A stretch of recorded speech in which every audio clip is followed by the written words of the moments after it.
Red Dead Redemption 2 is a sprawling tale set in a fictional version of the American South in the last year of the 19th century. The full story spans almost a decade and takes anywhere from 40 to 100 hours to complete. It's definitely worth playing, but if you don't have that kind of time, we've got you covered. Here's the short version of Red Dead Redemption 2.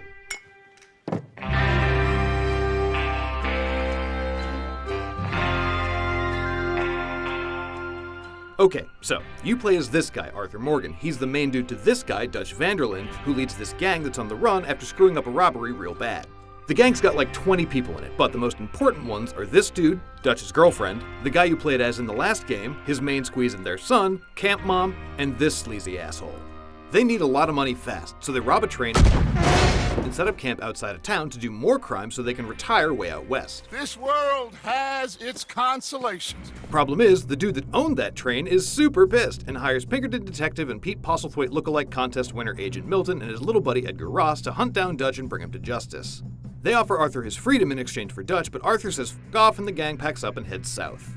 A lot happens when the gang's down south, but the big takeaway is that there are these two feuding families that Dutch and Hosea try to pull a fast one on to con them out of all of their, Confederate gold. Dutch said we was to keep on dealing with them until we find this gold.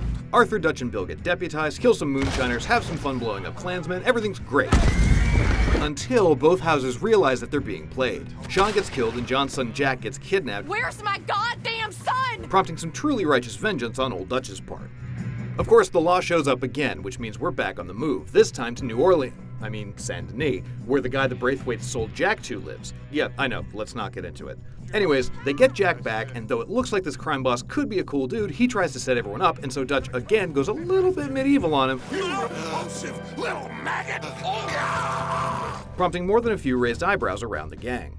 Okay, so now Dutch says the plan is to get out of the country, grow mangoes in Tahiti or wherever. Then Tahiti, the Fiji Islands, or this place, New Guinea, dancing girls. But they need one last big score to get themselves enough money to get there. Let's rob this bastard. This goes about as well as you'd expect. Milton shows up and kills Hosea. Lenny beefs it also. John is arrested, and Arthur, Bill, Dutch, Micah, and Javier end up stowing away on a boat to Cuba that sinks and strands them on an island called Guarma. They take care of some business with the locals there and hop on a boat back to the good old US of A. Arthur rides to their old hideout,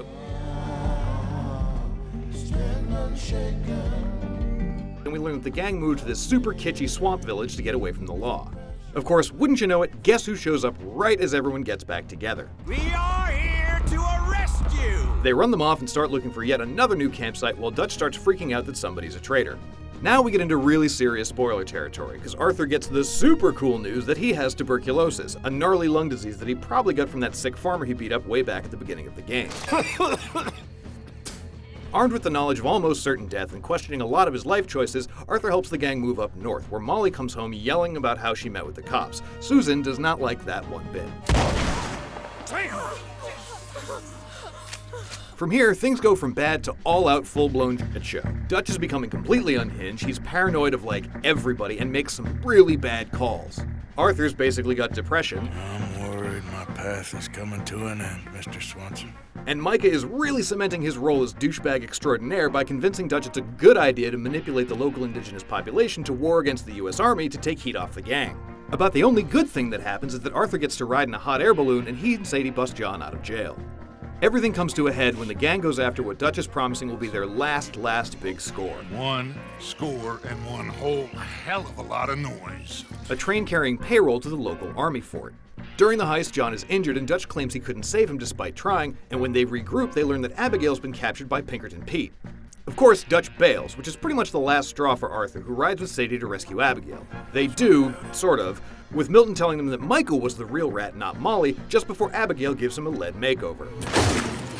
Telling Sadie to get Abigail and Jack to safety, Arthur rides back to camp while another cool song plays and you get reminded of all the good or bad shit you did during the game. You confront Dutch, who is now officially the worst, and basically sides with Micah just because it's easier. John shows up, also pissed at Dutch for leaving him for dead, and then the party really gets started when the law shows up. The Pinkertons chase Arthur and John up into the hills, and here Arthur either sacrifices himself to help John get his family to safety, or dies attempting to recover the money from the train heist. Depending on your choices throughout the game, Dutch shows up to forsake his surrogate son one last time, and Arthur is either killed by Micah like a chump, or succumbs peacefully to his illness as the sun rises.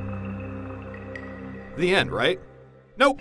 There's still like 10 hours of story left. Fast forward 8 years to 1907. John Marston now goes by Jim Milton, which is like the nerdiest name he could have picked. Milton.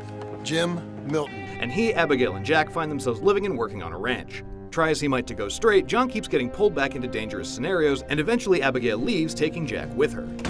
Wanting to make a better life for his family, John takes a massive loan from the bank, buys a ranch, and gets down on some sweet montage action with old friends Uncle and Charles Smith. Abigail and Jack eventually return, but it's just in time for Sadie to show up and say that she knows where Mike is hiding. Still pissed about the whole ruined the gang thing, John, Sadie, and Charles ride up into the mountains to confront the handlebar jerkwad. He's not alone though, as it turns out, Dutch took that whole easy route thing and really ran with it. However, now confronted by all of his mistakes once again, Dutch kills Micah and walks away, leaving the loot from the robbery for John and his wounded compatriots. Marston returns to his family to live out the rest of his life in peace. At least until the cops show up and then Red Dead 1 happens. And there you have it. That's pretty much the story of Red Dead Redemption 2. Of course, there is so much more to it than just this, so why not check out all the extra stuff Rockstar crammed into the end credit sequence or some of our favorite Easter eggs hidden around its massive world. For everything else wild and western, you're already in the right place here at IGN.